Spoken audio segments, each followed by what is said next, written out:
Nimekuja hapa, kuna kitu ambacho nataka unisaidie kama hutojali. Ongea kwa kusikiliza.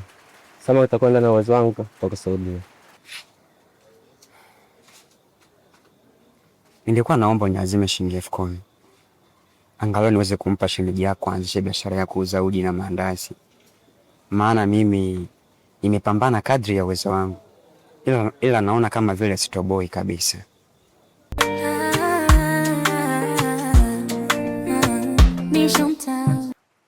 Karibu rafiki yangu.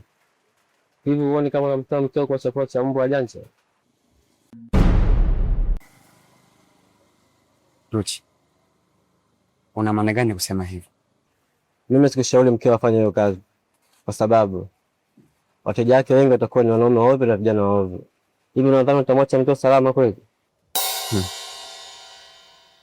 Ruchi, namwamini sana mke wangu, na sidhani kama hao vijana waovyo na wanaume waovyo kama wataweza kumrubuni mke wangu. Haiwezekani kabisa. Naamini sana mke wako. Ndiyo. Sikia Mfaridi, amini moyo wako, usiamini moyo wa mtu mwingine. Moyo wa mtu ni kichaka. Ujue mke wako anafikiria nini. Okay, achana na hayo. Vipi, nasaidika au sisaidiki? Nikaangalia sehemu nyingine. Kwa kuwa Mfaridi ni rafiki yangu, mimi nitakusaidia. Mke wangu, mimi naye tuliahidiana hatutotengana kwenye shida na raha, na hatutokuja kutengana maisha yetu yote. Una maana gani kusema hivi? Leo katika mizunguko yangu, Mungu amejalia nimepata kijela kidogo. Najua hichi kwa maisha yetu ni kikubwa sana. So, mimi najua hicho kitatusaidia kwenye maisha yetu. Kwa hiyo unatakaje? Nifanyaje? Chukua hii hapa hela. Mimi najua mke wangu una akili sana. Hii hela kwako ni kubwa. Na kwa maisha hapa mjini, unaweza kufungua biashara ili ya kwako ya kuuza miogo. Na mimi napopambana kule, wewe unauza miogo. Ndani ya mwaka tunataka kununua hata kiwanja. Pokea basi.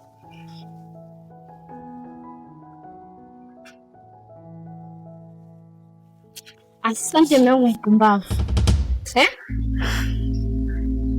Ukiniangalia mimi nimekuuza miogo, akili yako ilipokuwa fupi nimekutuma kwamba mimi nakwenda kuuza miogo, si ndio? Mke wangu, mbona sasa mbadilika sana? Mbona zamani ulikuwa upo hivyo? Ila sasa mbadilika sana. Nimekuaje? Mimi ni yule yule nilokupenda kwa sababu ya pesa. Sio kama unanielewa. Kama huwezi kunihudumia,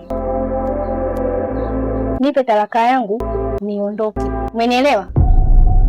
Sijakupenda kwa jinsi ya ulivyo, nimekupenda kwa sababu ya pesa. Kama unaona huwezi kunihudumia mimi, nenda kamwite yule mshinga wako yule aje alete talaka hapo. Umenielewa? Maisha ya mjini ni kilio, kila kona nyuso za furaha ndani zimebeba vilio. Wengi wanavaa tabasamu, mioyo imejaa majeraha. Leo ni rafiki yako. Karibu sana ndugu yangu. Asante sana kaka. Hapa ndipo napoishi na tutaishi hapa kuanzia leo, mimi na wewe. Nashukuru sana kaka. Hapa mjini kuna kazi nyingi za kufanya na nitakupambania mpaka upate kazi, endapo usipokuwa muoga tu. Nashukuru sana kaka. Ila ningependa kujua wewe unafanya kazi gani? Mimi nafanya kazi ya kujiuza ndugu yangu. Kujiuza? Ndio. Una maana gani unaposema kujiuza? Ina maana hapa mjini pia wanaume wanajiuza? Si hivyo unavyozani. Ila tusende mbali, wewe nenda kwanza kaoge, tulie, baada hapo nitakuelekeza kila kitu. Tembea uone mwenyewe. Kuna wanauza utu wao wapate sifa za duniani. Wewe Mungu nilinde nisipotee kwenye njia za giza. Nipe macho ya kuona waliobeba nyuso za kiza. mji una ahadi nyingi. Mfariji, nishakuandalia maji bafuni, nenda ukaoge. Mfariji, ina maana usikii ninavyokuambia?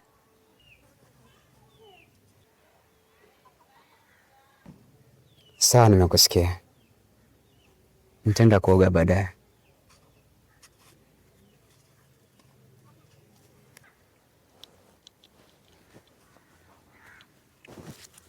Baadaye saa ngapi mume wangu? Au hujui kama umechelewa kwenda kazini? Au maneno aliyokuambia bibi yako jana bado yanakurudia akilini? Bibi yangu nishamzoea muda mrefu sana toka nikiwa mdogo. Kucheka na watu, kusema na watu, hayo yote mimi nishayazoea. Kikubwa nimemwachia Mungu. Mume wangu, ni kipi hasa kinakusibu? Jennifer, wewe ni zawadi ambayo niliyopewa na Mungu, tena bila kuomba. Wewe ni kimvuli changu wakati wa jua kali.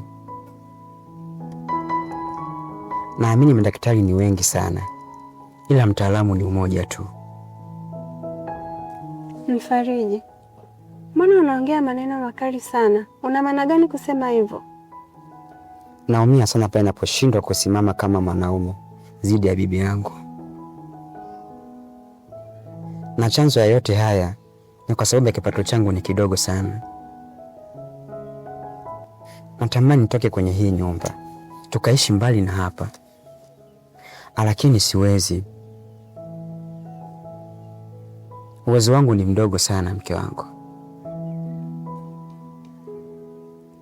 Inatosha. Inatosha Mfariji. Sio kwamba inatosha Jennifer. Hofu yangu kubwa ni kwamba siku ambayo kija kutokea mwanaume ambaye ana uwezo mkubwa kunizidi mimi, ambaye ataweza kuzitimiza haja zako za msingi, mimi naamini ipo siku utaniacha tu. Mume wangu, wewe ndio mwewe wangu na mimi ni kifaranga wako. Siwezi kufanya hivyo, na hata kama ikitokea, mimi siwezi kukusaliti. Wewe mwenyewe ni shahidi. Kumbuka, ni wanaume wangapi ambao nimewakataa? Mfariji, mume wangu, kwanza mimi wanawashangaa sana wanawake ambao wanawachiti waume zao eti kisa ya pesa, gari, nyumba nzuri, alafu hawajui misingi ya hivyo vitu. Kama mimi siwezi kufanya hivyo, na kuahidi mume wangu, nitapambana na wewe mwanzo hadi mwisho. Kweli? Ndio mume wangu, na kuahidi. Ndio maana nasema ama kweli wewe ni zawadi yangu ambayo niliopewa na Mungu bila kuomba kabisa. Nakushukuru sana. Mfariji, we Mfariji. Nani tena? Mfariji, bibi yako anakuita. Anataka nini tena? Jaribu kwenda kumsikiliza.